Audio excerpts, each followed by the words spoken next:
أعوذ بالله من الشيطان الرجيم. بسم الله الرحمن الرحيم.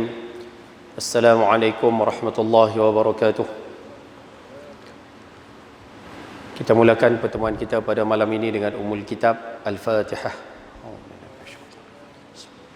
Alhamdulillah Rabbil Alamin. Ar-Rahmanir Rahim. Maliki yawmiddin. Shiratal mustaqim. Shiratal ladzina an'amta 'alaihim.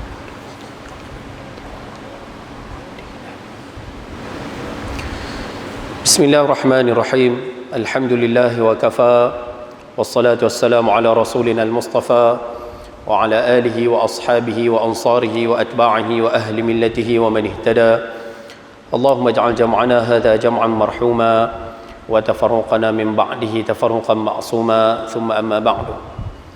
Qala Allah Ta'ala fi kitabil aziz. A'udzu billahi minasy syaithanir rajim. Yarfa'illahu alladhina amanu minkum walladhina utul ilma darajat.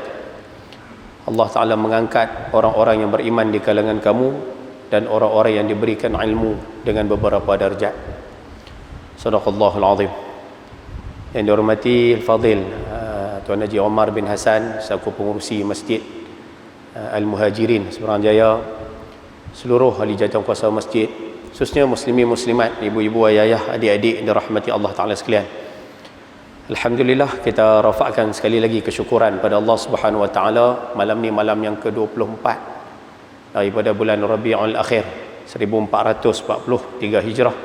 Allah masih lagi manjangkan usia, berikan kita kelapangan, kesihatan, sama-sama berada dalam majlis ilmu dalam keadaan suasana hujan, tempat yang barakah, masa yang barakah, dalam keadaan dituruni hujan yang barakah.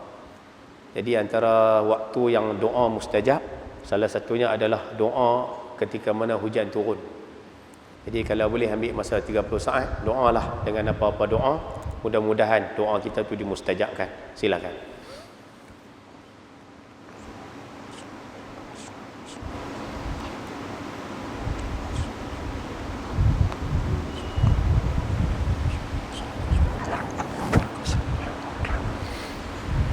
Baik.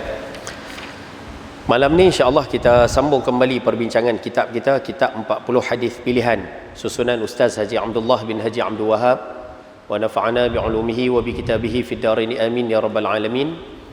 Yang mana kitab beliau ini merupakan kitab hadis ataupun kitab yang menghimpunkan 40 buah hadis Nabi sallallahu alaihi wasallam yang berkait dengan ilmu ijtimai ataupun dalam perkataan mudah kita ni ilmu kemasyarakatan. Membicarakan berkaitan dengan hablum minan nas, bagaimana hubungan kita sesama manusia, menceritakan berkaitan dengan pergaulan kita, muamalat kita sesama manusia. Jadi hadis-hadis yang terdapat dalam kitab ini banyak berkait dengan kemanusiaan, berkait dengan hubungan kita sesama manusia. Jadi mudah-mudahan kita ambil faedah dan pengajaran. Malam ni insya-Allah kita sambung pengajian muka surat yang ke-11, tajuk yang ketiga, tajuk baru pada malam ni. Cuma saya minta izin daripada ayah-ayah bubu sekalian, kita takkan baca huraian dia sampai nombor 8 dah. Huraian dalam kitab ni sampai nombor 8. Kita akan baca setakat nombor 4 sahaja. Kerana nombor 5, 6, 7 dan 8 tu membahas berkaitan dengan isu salam. Dan salam ni kita dah bincang pada hadis yang pertama dahulu. Hadis yang kedua dahulu. Kita dah bincang. Jadi kita tak ulang banyak kali lah. Baik. Malam ni insya-Allah kita akan tengok tajuk yang ketiga, wa qala al-musannif rahimahullahu taala wa nafa'ana bi 'ulumihi wa bi kitabihi fid dharain amin ya rabbal alamin. Memberi salam. Itu tajuk kita pada malam ini.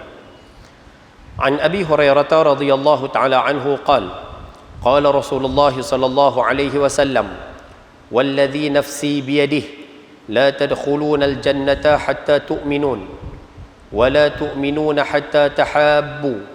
Ala adullukum an syai'in in fa'altumuhu tahabbtum ufshus salama bainakum atau kama qala rawahu Muslim wa Abu Daud wa Tirmizi.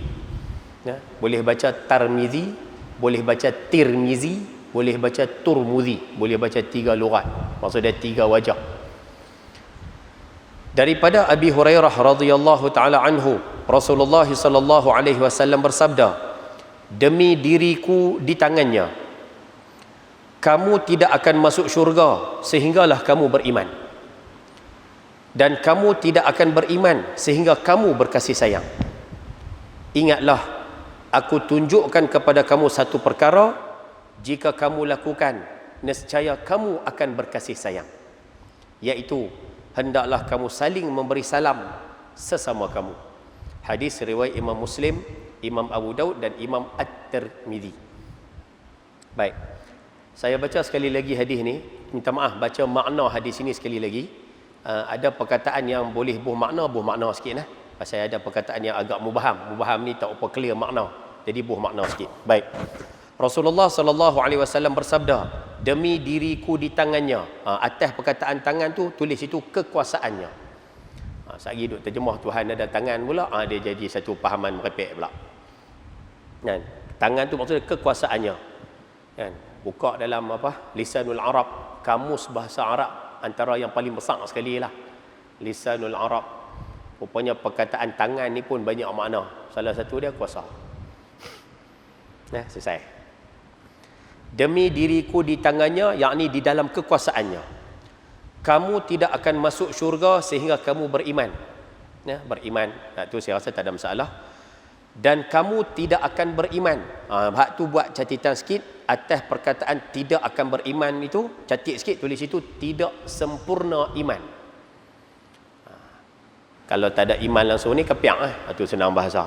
Jadi maksud dia bukan kafir, tapi maksud di sini tidak sempurna iman. Kamu tidak akan beriman, yakni tidak sempurna iman sehingga kamu berkasih sayang. Ingatlah, aku tunjuk kepada kamu satu perkara, jika kamu lakukan perkara tersebut, nescaya kamu akan berkasih sayang, iaitu hendaklah kamu saling memberi salam sesama kamu. Ayah-ayah, ibu-ibu yang mana ada kitab, saya rasa bagi dah dalam pertemuan sebelum ni. Malam ni ambil sekali lagi, catik sikit. Catik sikit di belah atas yang kosong tu. Kan atas tu ada kosong kan. Okey, catik sikit di atas tu. Perkara yang terawal dipesan oleh baginda sallallahu alaihi wasallam sewaktu sampai di Madinah. Perkara yang terawal dipesan oleh baginda sallallahu alaihi wasallam sewaktu sampai ke Madinah. Kalau nak tulis ayat panjang tu pun tulislah, tak apalah. Waktu Nabi sallallahu alaihi wasallam mula sampai kota Madinah, start sampai Nabi berucap yang ni inilah ucapan sulung pemimpin agung. Sampai kota Madinah bagi ucapan ni dulu.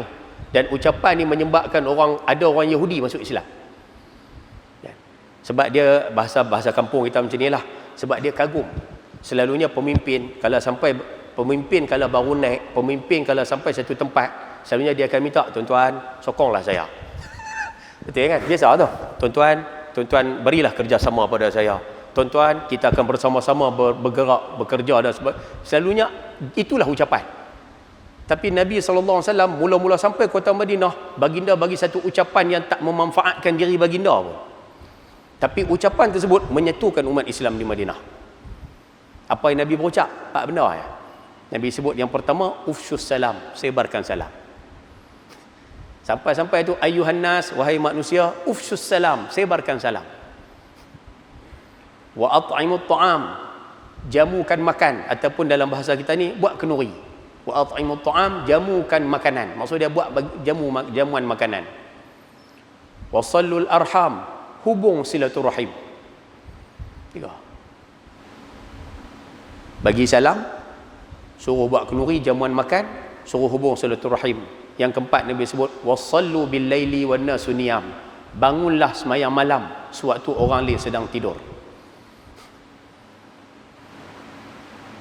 Tadkhulul jannata bisalam, kamu akan masuk syurga sejahtera. Tu ucapan sulung. Bagi salam, buat kenuri, hubung silaturahim, bangun sembahyang malam. Rupanya kalau dibuat kajian, para ulama buat kajian tentang hadis ni, rupanya hadis ni sangat besar manfaat dia untuk kesatuan umat Islam. Rupanya besar kalau mengaji detail hadis ni lah. Kita ni mengaji parah-parah, kita panggil sotoh lah, lapis-lapis atas gitu lah. Tapi kalau kita bincang detail, kita ta'ammuk sungguh-sungguh, kita tadqiq sungguh-sungguh hadis ni, kita akan jumpa hadis ni sangat sesuai untuk menyatukan umat Islam. Walaupun ucapan tu nampak simple, tapi poin yang pertama apa? Tajuk kita malam ni, sebarkan salam. Baik. Boleh orang? InsyaAllah nah. Baik. Jadi dalam hadis ini Nabi SAW bersabda, kamu takkan masuk syurga sehingga kamu jadi orang beriman. Betul? Orang kafir tak masuk syurga. Orang munafik pun tak masuk syurga. Innallaha jami'ul munafiqina wal kafirina fi jahannam jami'a. Allah Ta'ala himpun orang kafir, orang munafik, mereka duduk dalam neraka jahannam sekali. Selesai. Jadi orang munafik, orang kafir takkan masuk dalam syurga langsung. Okay? Sebab apa? Sebab tidak ada iman di dalam hati. Selesai. Dan kamu takkan sempurna iman seorang manusia takkan sempurna melainkan dia kena sayang orang lain. Dia kena kasih dengan orang Islam lain. Dia kena cinta dengan orang Islam lain. Ulama mengatakan, siapa yang nak iman dia sempurna, dia perlu kasih kepada orang. Kasih kepada orang tu satu ciri iman. Sayang pada orang lain ni satu tanda beriman. Faham tak bahasa? Nak terjemah macam mana nak pergi mudah faham? Antara tanda iman, kan kita duk mengaji iman ni banyak cabang, iman ni banyak apa, bid'ah cabang lah, ada banyak cabang, banyak ranting dia. Yang paling besar sekali la ilaha illallah, yang paling kecil sekali imatatul adha anit tariq, buang sampah tepi jalan, buang sampah tengah jalan ni. Rupanya salah satu pada tanda iman, kita sayang kepada orang Islam yang lain. Sebab itu hidup kena ada rasa kasih kepada orang Islam. Hidup kena ambil peduli hal ehwal orang Islam. Hidup kena ambil kisah tentang orang. Boleh faham bahasa tu? Nak terjemah bagi mudah no? InsyaAllah. Dan baginda menyebut satu perkara, kalau kita buat benda ni, insya-Allah akan timbul kasih sayang sesama muslim. Apa cara dia? Bagi salam. No? Selesai. Simple lah tajuk kita malam ni, simple saja. Baik, cuba tengok poin nombor 1. Poin nombor 1, pengarang kitab kita ni ulas isu sumpah. Kan dalam hadis ni ada lafaz sumpah. Lafaz sumpah. Walladhi nafsi biyadih, demi diriku di tangannya, yakni di dalam kekuasaan Tuhan. Itu lafaz sumpah, dipanggil lafaz qasam. Nabi SAW memulakan sabdanya dengan lafaz sumpah, demi diriku di tangannya. Tangan tu maksudnya kekuasaannya. Demi diriku, kata Nabi, berada dalam kekuasaan Allah Subhanahu Wa Taala. Kenapa baginda mulakan dengan sumpah? Kenapa start dengan sumpah? Yang ni ambil poin ni nah. Ialah untuk menguatkan, nak kuatkan bahawa apa yang akan disabdakan itu adalah satu perkara yang patut diberi perhatian berat. Bila baginda sumpah, apa makna dia ustaz? Nak bagi tahu apa yang dikhabar lepas sumpah ni semua benda penting, ni semua mustahak. Sebab tu ayah boleh tengok dalam banyak hadis Nabi SAW datang awal tu dengan lafaz sumpah. Makna hak lepas sumpah tu cerita tentang apa? Hak tu penting tu. Dalam Quran, hak ni tak payah bincang lah. Dalam Quran, Allah Ta'ala guna cara yang sama, uslub, cara yang sama lah. Sama lah. Lepas tu kita boleh tengok dalam Quran, Allah Ta'ala sumpah dengan macam-macam nama. Patut kita kalau baca Quran, kalau jumpa ayat-ayat yang mula dengan lafaz sumpah ni, kena ambil perhatian sikit. Pasal apa ustaz? Sebab Tuhan mula dengan sumpah. Dan surah yang banyak sumpah ni, juzuk berapa ustaz? Juzuk 30. Juzuk 30 paling banyak sumpah. Dan ada satu surah Tuhan sebut 7 sumpah.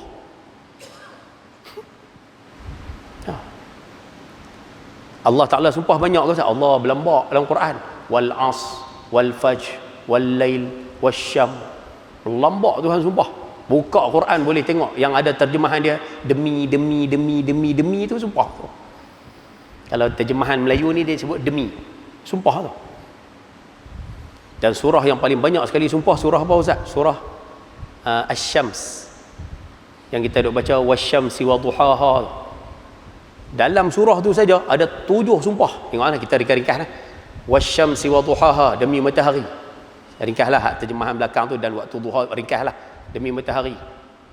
Wal qamari idza talaha, demi bulan, qamar bulan. Wan nahari idza jallaha, demi nahar siang. Wal laili idza yaghshaha, demi malam. Was samaa'i wama banaha, demi langit. Wal ardi wama tahaha, demi bumi. Wa nafsin wama sawaha.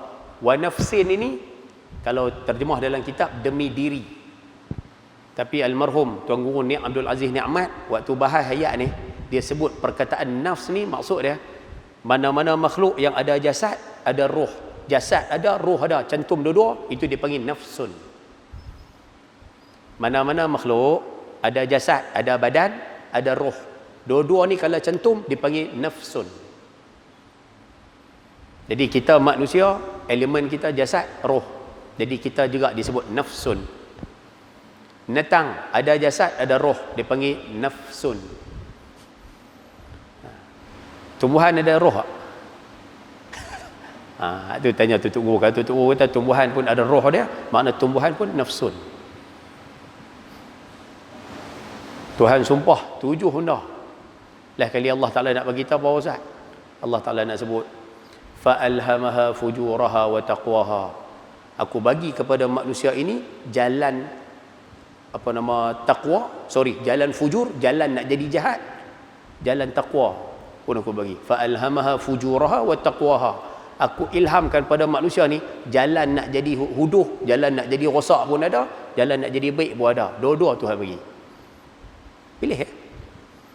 Qad aflaha man zakkaha. Beruntunglah siapa pilih jalan taqwa.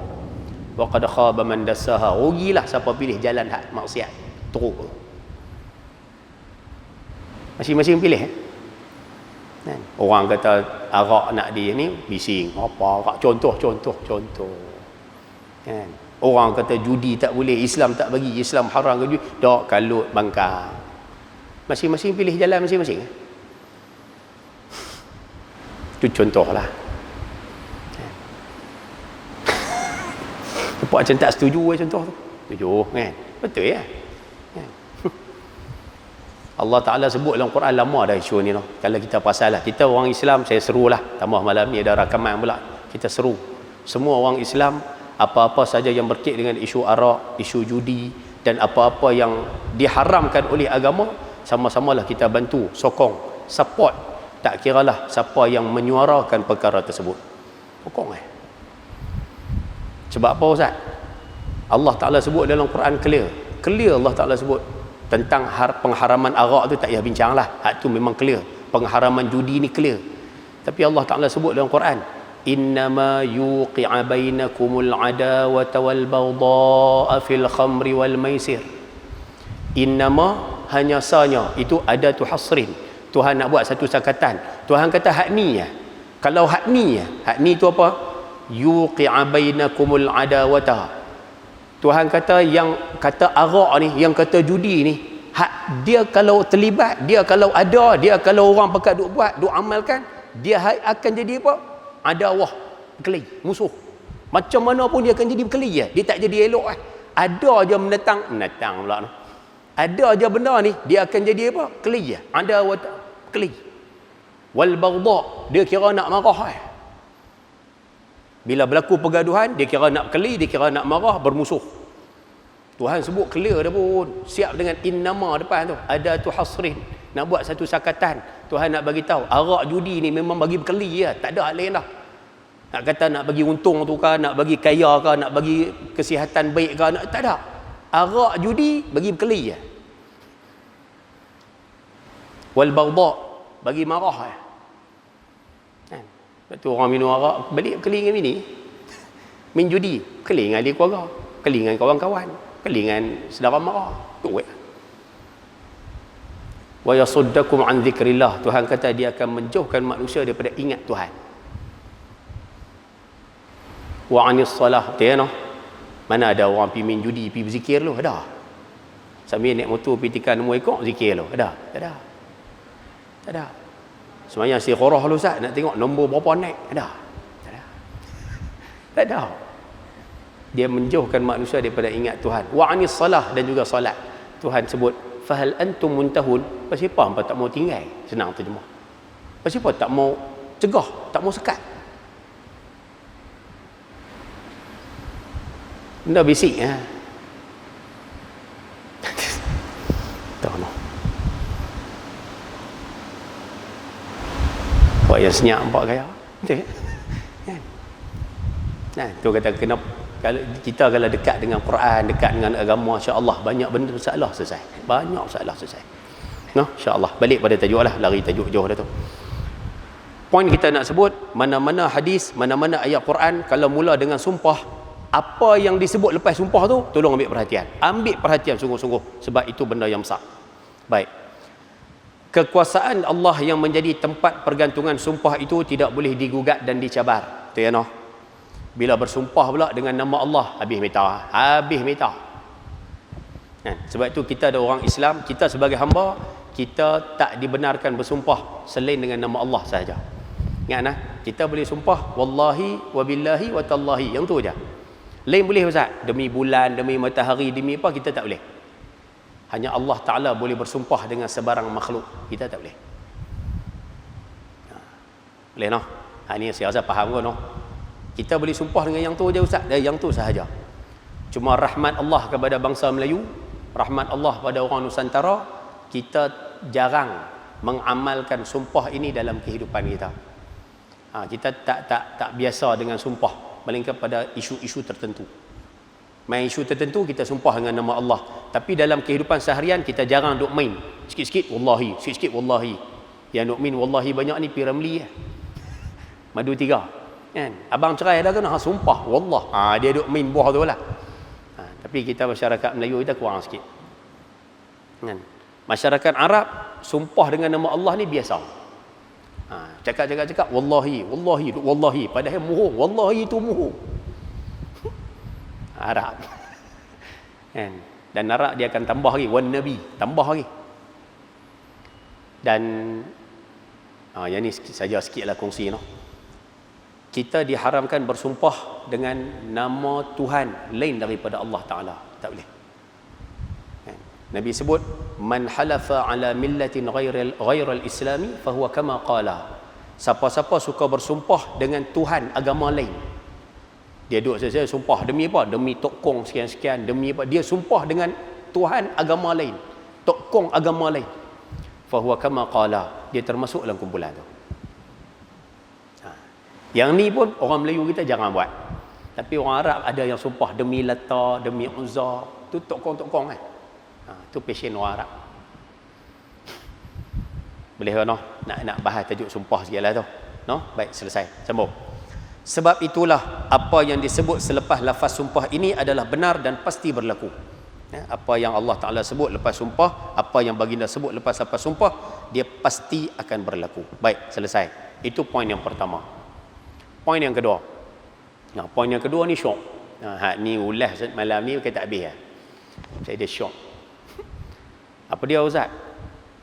Kan dalam hadis, kalau kita tengok dalam hadis ini, la yadkhulul jannata, minta maaf nah. Hadisnya berbunyi, la tadkhulunal jannata, kamu tidak akan masuk ke dalam syurga. Syurga. Kamu tidak akan masuk syurga sehingga kamu beriman. Poin nombor 2 ni pengarang kitab kita ulas sikit. Syurga tu apa? Yang tu syok. Syurga tu apa? Jadi siapa yang ada kitab buat catatan sikitlah. Syurga tu apa? Tengok sikit. Baik. Syurga ialah, yang kata syurga ni apa? Nombor 1, kalau boleh garis nah. Tempat pembalasan. Garis perkataan itu tulis nombor 1. Yang kata syurga ni apa Ustaz? Tempat pembalasan. Ingat tu dulu. Syurga ni tempat Tuhan nak balas Ustaz? Ya. Dunia bukan tempat pembalasan. Sebab itu siapa-siapa yang buat satu tugas, buat satu kerja, dia nak balasan atas dunia ni. Dia sebenarnya, bahasa kasar kita sebut, mungkin sudah sedikit tersasar. Dia buat apa pun, dia nak habuan atas dunia ni Ustaz. Silap lah. Rugi lah. Sebab tempat balasan ni syurga. Akhirat tu. Sayyidina Ali sebut, ad-dunya darul amal la jaza'u fihi. Dunia ni tempat beramal, tempat buat kerja. Tak ada balasan atas ni. Atas dunia tak ada balasan. Wal akhirah, akhirat tu darul jaza', tu tempat Tuhan nak balas belaka tu. La amala fiha, tak ada beramal dah kat sana. Kat sana tak ada beramal. Nak beramal la atas dunia. Nak pulun atas dunia. Nak balasan sana. Siapa pulun atas dunia, nak balasan atas dunia, orang ni sebenarnya menginginkan dunia tu ya. Senang bahasa. Ini masing-masing kan, masing-masing. Allah Ta'ala tahu apa niat kita. Itu masing-masing lah. Cuma garis kat situ, syurga ialah tempat pembalasan. Garis tulis nombor 1. Nombor 2, garis perkataan nikmat. Tempat pembalasan nikmat. Ada ke tempat pembalasan yang bukan nikmat, Ustaz? Ada, namanya neraka. Dalam syurga Allah Ta'ala akan balas segala-galanya yang berbentuk nikmat. Semua jadi nikmat.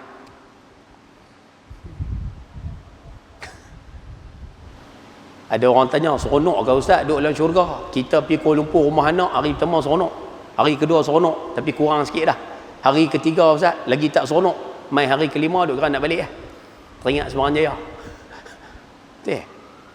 Dalam syurga nanti Ustaz kan kita duduk dalam syurga ni sampai bila-bila. Boring Ustaz, hari-hari duduk tengok, nampak kebun, nampak taman, nampak bidadari, tak boring. Ada orang tanya saya soalan sebegitu, macam tu dia tanya soalan. Kita sebut dalam bahasa mudah, orang yang masuk dalam syurga, hari ini dia akan merasai nikmat, hari ini dapat nikmat. Esok dia akan dapat nikmat yang lagi sedap pada hari ini. Lusa dapat nikmat yang sedap daripada esok. Tulat dapat nikmat lagi sedap daripada yang lusa. Maknanya nikmat tu makin hari makin bertambah. Ya, tambah. Sampai bila Ustaz? Sampai bila-bila? Sampai bila-bila? Sebab tak ada lagi lah orang yang masuk dalam syurga akan ditarik masuk ke neraka. Tak ada. Tak ada. Jadi bila dah masuk dalam syurga, dapat nikmat yang dia akan terus dapat nikmat sampai bila-bila. Orang yang masuk dalam neraka, dia ada peluang masuk dalam syurga. Orang yang dah berada dalam syurga, dia tak akan keluar dah daripada syurga. Rahmat Allah Ta'ala sampai tahap tu. Tak. Kalau tak mau sayang. Baik, sambung. Tempat pembalasan nikmat 3, dah garis kan, 2 kan. Yang kekal abadi, garis tulis nombor 3. Tu pun poin belakang tu. Allah Ta'ala jadikan syurga ni Ustaz kekal abadi, kekal sampai bila-bila. Sampai bila-bila tu sampai bila Ustaz? Tak ada sud. Tak ada sud. Nak cerita ke mana? Cerita ni ataupun hadis ni, riwayat ni ada dalam kitab Imam Tirmizi. Manusia nanti di hari kiamat nanti, yang mana masuk dalam syurga, semua masuk dalam syurga. Yang mana masuk dalam neraka, semua akan masuk dalam neraka. Okey, selesai. Yang mana masuk dalam neraka disebabkan fasik, dia akan dibakar, disiksa dan sebagainya, last kali dikeluarkan masuk dalam syurga. Itu saya rasa semua sedia maklum. Sipir tu semua faham belaka. Yang tinggal dalam neraka ni orang kafir, orang munafik, puak-puak tu lah, depa kekal dalam neraka. Selesai. Bila penduduk syurga nikmat dalam syurga, penduduk neraka ni kena azab dalam neraka, tiba-tiba datang satu suara, ada satu suara panggil semua penghuni syurga datang ke pintu. Panggil semua penghuni neraka mai ke pintu. Semua pakat mai. Penghuni syurga bila kena panggil macam tu, semua pakat susah hati. Susah hati, takut silap senarai. Itu saya tambah. Depa susah hati sebab kena panggil ni, susah hati. Penduduk neraka masa tu semua bersorak riang, seronok belaka. Depa rasa siksaan kat depa dah selesai. Pakat mai kat pintu belaka. Bila masing-masing duduk depan pintu, Allah Ta'ala datangkan satu malaikat. Malaikat membawa seekor kambing. Kibas. Kambing lah senang. Bawa seekor kambing. Kambing biri-biri, kibas. Bawa mai depan tu. Allah Ta'ala perintahkan supaya malaikat tersebut menyembelih kambing tu. Kambing tu apa Ustaz? Apa benda kambing tu? Rupanya kambing itu adalah simbolik kepada mati. Mati. Allah Ta'ala jelmakan, jadikan mati ni jadi makhluk kambing. Lalu kambing tersebut disembelih. Bila selesai sembelih, nak bagi tahu kata apa Ustaz? Apa cerita tu? Allah Ta'ala nak bagi tahu kepada penduduk syurga, hari ni mati telah disembelih. Kamu yang masuk dalam syurga, kamu kekal dalam syurga, tak mati dah. Kamu yang masuk dalam neraka, kena seksa dengan macam-macam siksaan, kamu tak akan mati dah, sebab mati dah disembelih.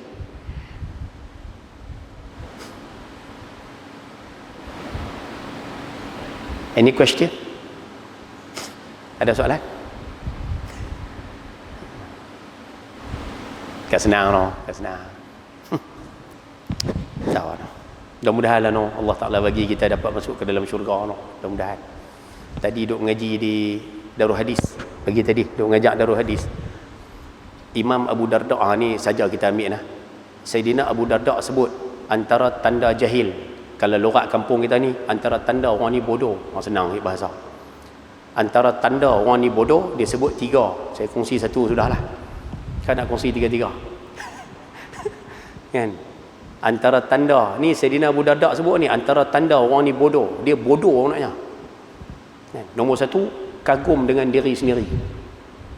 Ataupun kalau lorak kampung kita, kita panggil perasan kemas, perasan bagus. Dia rasa dia semua betul. Rupanya tu tanda bodoh. Apa yang dibuat, dia merasakan semua yang dia buat tu semua terbaik. Ayah nak jumpa, dia duduk di kedai duduk menyembang. Aku kalau buat kerja tu macam ni, semua orang kata macam ni. Kan? Semua orang kata aku kalau buat kerja mau TikTok lah. Tak ada lah, aku mangkup. Kan?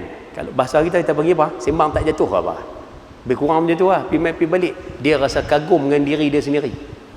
Al-ujub binafsih. Dia rasa kemah diri sendiri. Rupanya itu tanda. Satu. Yang kedua, banyak berbicara perkara yang tidak ada kaitan dengan diri. Itu pun tanda.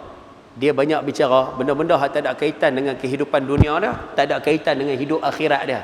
Cara tajuk orang macam-macam. Dan selalunya perkara yang dibicara tentang orang tu tentang apa Ustaz? Tentang keburukan semua orang. Seolah-olah dia tak ada keburukan. Kau ni tak betul, kau ni ini, kau ni merepek, kau ni apa semua, kau ni. Pernah tengok mikir tu? Ada, belembok, no? 2. Dan yang ketiga, melarang orang melakukan kejahatan tetapi dia melakukannya. Dia tak bagi orang buat jahat, dia duk habang kat orang tak boleh buat macam ni, tak boleh buat macam ni, tapi dia belah buat. Rupanya itu tanda.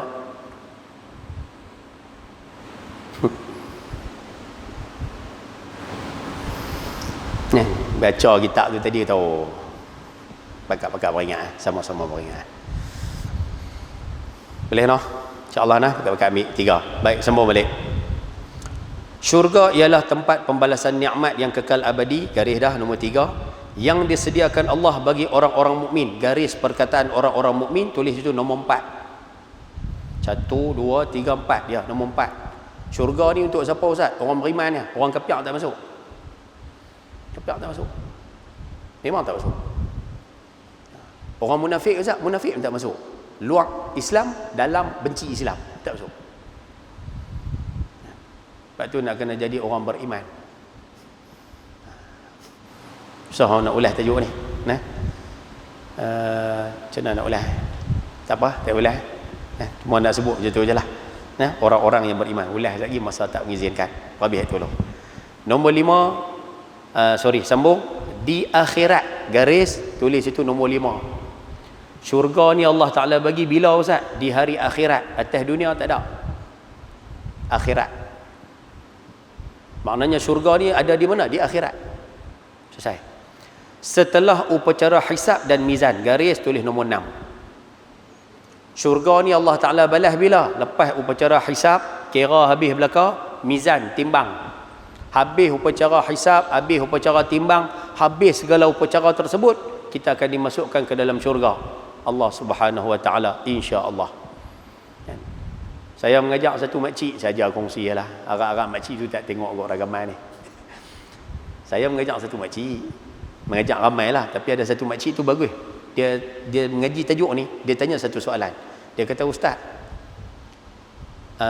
ada tak Ustaz cara supaya kita ni Ustaz, kita hidup dengan umur makin meningkat, dia kata hidup terus masuk dalam syurga. Ada. Maksud dia kita hidup atas dunia ni, hidup terus masuk dalam syurga. Ada, dia tanya. Saya kata tak ada makcik, tak ada. Tak ada. Bila sebut kata tak ada, dia kata tak ada. Susah no. Saya mula-mula tak boleh tangkap lagi apa maksud makcik ni. Lepas tu dia kata takkan tak ada Ustaz, hidup terus masuk dalam syurga. Ada. Saya kata tak ada makcik. Dia jadi tak syok.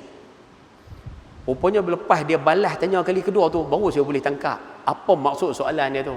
Rupanya dia nak tanya, ada tak jalan Ustaz? Kita ni hidup atas dunia, terus lompat masuk dalam syurga. Maksud dia tak mati. Dia nak tanya, ada tak cara supaya tak mati? Hidup terus masuk syurga. Rupanya dia tak mau mati tu. Saya kata tak ada makcik. Oh, tak ada. Manusia ni hidup atas dunia, kita nak pindah ke akhirat makcik. Syurga ni di akhirat. Kita nak lalui akhirat, hisab apa semua ni, nombor satu makcik, kita kena lalu mati tu dulu. Macam mana pun kena mati dulu. Dia kata hak tu tak mau. Dapatlah. Rupanya dia tak mau mati, tapi nak masuk syurga. Tak ada. Abang siap? Tak ada. Semua kena mati? Ya. Sebab tu semasa hidup buatlah persiapan untuk mati. Semua akan mati. Siapa dulu tak tahu, tapi semua akan mati. Nak ke sana semua kena mati tu. Ada soalan? Kau nak tanya macam makcik itu juga ke apa tak? Allah jangan bunyinya noh. Apalah kita habis buah ni, puan nombor 2 je lah. Ni nombor 3 bulan depan. Lah PKP SOP kena patuh kan. Baik, sambung. Habis kitab. Rupa bentuk syurga tidak diketahui hakikatnya oleh manusia. Syurga ni rupa macam mana Ustaz? Tak tahu. Adakah manusia pernah tengok? Ada. Nabi SAW pernah melihat syurga. Selesai. Kita hak lain tak ada. Baik. Cuma dalam beberapa ayat Al-Quran ada digambarkan syurga sebagai tempat rehat dan nikmat, seperti sebuah taman kebun yang mengalir di dalamnya beberapa anak sungai. Betul? Selalu yang kita duk baca Quran, tajri min tahtihal anhar, tajri min tahtihal anhar, syurga yang mengalir di bawahnya beberapa sungai. Kita duk dengar cerita yang tu ya. Tapi hakikatnya syurga, apa yang kita lintas semua dah. Sebab tu nanti dalam syurga Allah Ta'ala akan bagi, ni contoh mudah nah, kalau kita cantum dengan hadis lain, manusia yang terakhir masuk dalam syurga, last sekali masuk syurga, dia akan mendapat keluasan tanah lah, kita panggil tanah lah kalau bahasa kita hari ni.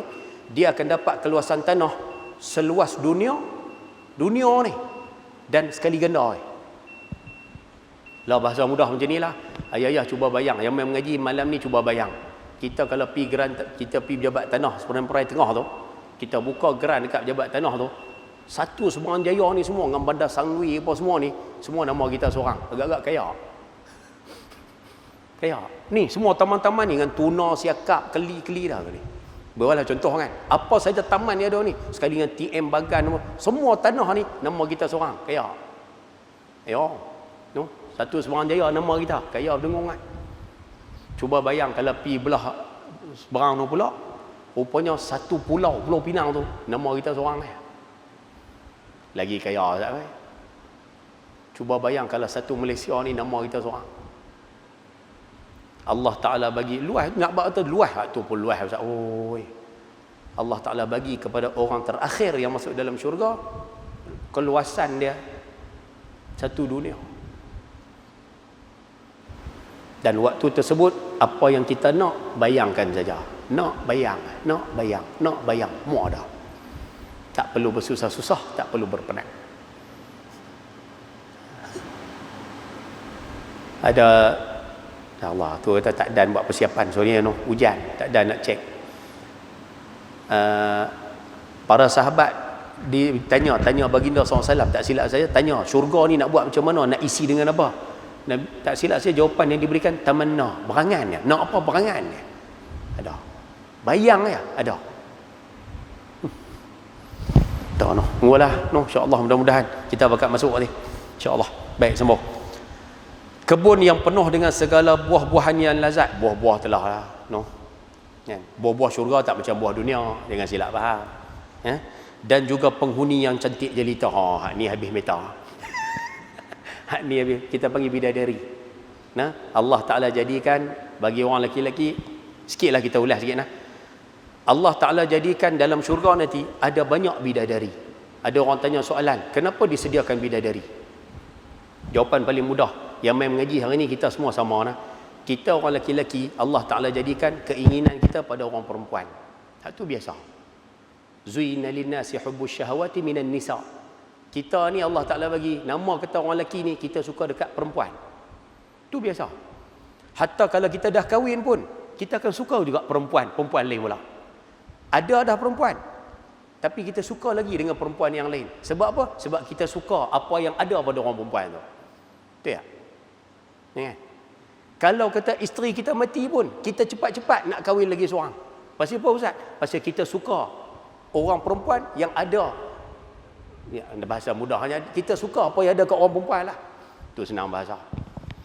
Jadi oleh kerana atas muka bumi ni Allah Ta'ala sekat nafsu kita daripada memiliki keseluruhan perempuan, daripada memiliki banyak orang perempuan.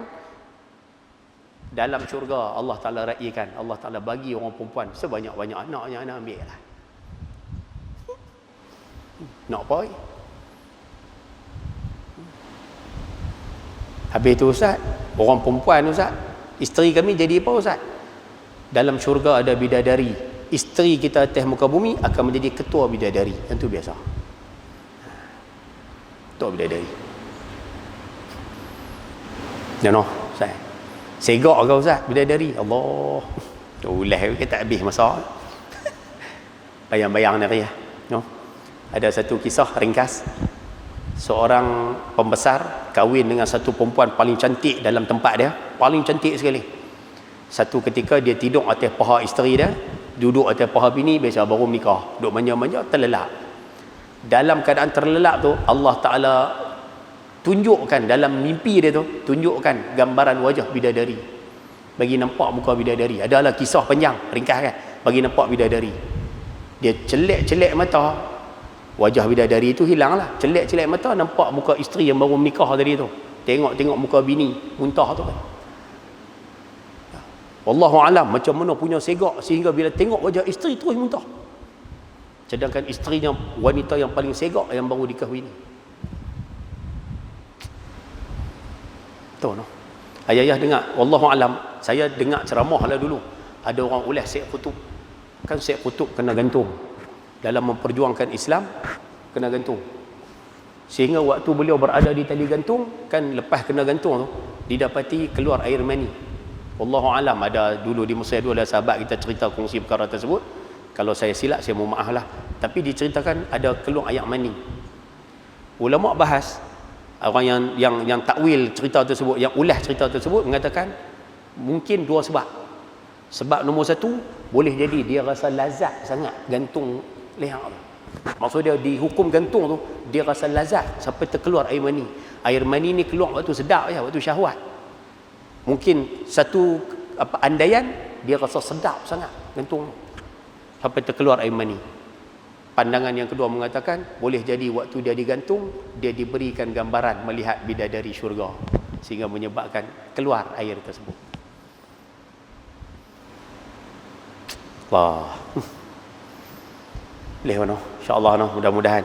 Ibu-ibu di belakang jangan susah hati nah. Walaupun suami dapat minyak bidadari, ibu-ibu jangan susah hati. Ibu-ibu akan jadi ketua bidadari. Semua bidadari itu tetap berada di bawah ibu-ibu satu, dan ketua bidadari manusia paling cantik kali. Jadi don't worry lah. Kan? Duduk dalam syurga tengok lelaki buat itu sudah. Jual mahal ketua bidadari kan. Baik, sambung. Sebuah hadis ada menerangkan bahawa ada satu hadis yang berbunyi nikmat syurga itu melebihi apa yang terlintas di hati, dilihat oleh mata, didengar oleh telinga. Nabi sebut syurga ni ma'inun ra'at wala uzunun sami'an wala khatara ala qalbil bashar. Syurga ni apa hak kita duk berangan, syurga ni macam ni kot. Tak sama. Kita duk dengar tok guru ke siapa duk cerita syurga ni macam ni, macam ni, macam ni, macam ni. Hakikat dia tak sama pun dengan apa yang kita dengar. Kita pergi tengok mana-mana tempat cantik, Allah syurga macam ni kot. Tak sama dengan apa yang kita tengok dengan mata. Itu maksud perkataan. Boleh no? InsyaAllah syurga ni macam mana? Mudah-mudahan Allah Ta'ala bagi kita ruang untuk berada di dalamnya nanti. InsyaAllah. Poin nombor 3, wallahu alam. Nanti kita sambung. Mengaji pun lama-lama. Baik. Jadi saya rasa cukup sekadar itu dulu. Yang baik daripada Allah Ta'ala, yang buruk kalau diri saya sendiri. Mohon maaf terkasar bahasa, tersalah kata. Mudah-mudahan ada manfaat daripada pengajian kita malam ni. Sekian. Wabillahi taufiq wal hidayah. Assalamualaikum warahmatullahi wabarakatuh. Bismillahirrahmanirrahim. Alhamdulillahirabbil alamin wassalatu wassalamu ala asyrafil anbiya wal mursalin wa ala alihi wa sahbihi ajma'in. Allahumma rabbana zidna ilma wa wassi' fi rizqina wa barik lana fima razaqtana waj'alna mahbuban fi qulubi ibadik wa azizan fi uyunihim waj'alna wajihan fi dunya wal akhirah wa minal muqarrabin ya kathiran nawal ya hasanal fi'al ya qa'iman bila zawal ya mubdi'an bila mithal falakal hamdu wal minnatu wasyarafu ala kulli hal. Wa sallallahu ala sayyidina Muhammad wa ala alihi wa sahbihi wa baraka wa sallam. Walhamdulillahi rabbil alamin. Mohon maaf terlebih masa sikit. Wallahu a'lam.